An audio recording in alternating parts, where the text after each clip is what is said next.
Shalom Aleichem, Moedim L'Simcha, Good Moed, Rabbi Kovacs here, and for Erev Shmini Atzeret, Mishnah Yomi is holding in Chapter 8. We are starting Chapter 8 in Bava Metzia. Hashoel et apara. Somebody borrows a cow. Not only did he borrow the cow, v'shal ba'aleha ima. He also borrowed the owner of the cow, meaning he asked the owner of the cow to come and work with him. Osachar ba'aleha, or he rented the owner, meaning he says, listen, I'll pay you to come work with me. So the cow is borrowed, and the owner is being paid to come work.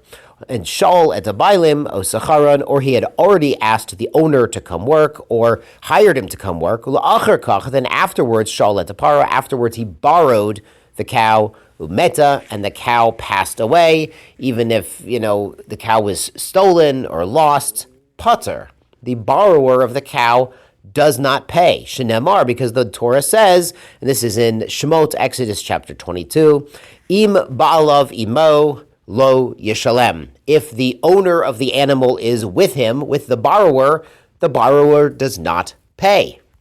Now, we mentioned a couple days ago in chapter 7, Mishnah 8, that the borrower is typically on the hook, is liable for anything that happens, whether the animal drops dead, or gets sick, or gets stolen, or gets lost. Even if it's something that's really considered unavoidable, the borrower is typically always going to pay, but this is the exception to that rule.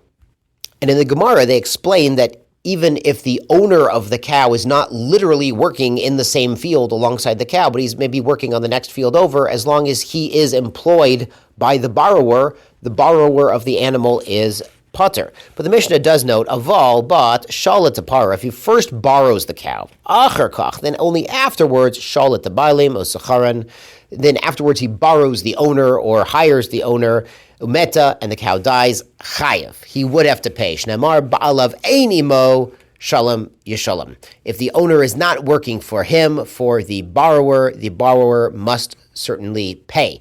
Meaning at the time of borrowing the animal is the critical juncture in halacha. If at the time the animal is borrowed, the owner is coming to work for him or is already working for him, then the borrower is off the hook. Now, Mishnah Bet gets into some doubtful situations that arise in this halacha. Shoel et apara, someone borrowed the cow, shola chatzi hayom, but he borrowed it for half the day, uschara chatzi yom, and he rented it for half the day. It was one of these deals that, the cow rental dealership, they said, listen, if you rent for half a day, we'll throw in a borrowing half a day free.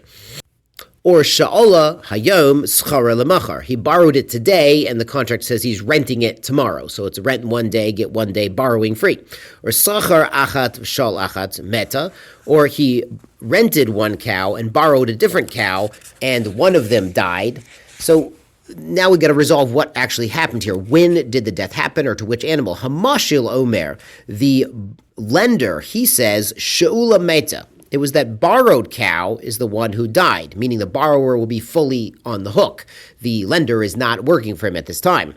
Or bayom shahaita shula meta, at the day that it was borrowed, not the day of rental, that's when it died. Or b'shah shahaita shula meta, in the morning when it was during the borrowing period, not during the afternoon when it was rented, that's when it died. Hala omer, and the borrower / renter, he says, Eini Yadeya, I'm really not sure. I'm not sure when or where or which para.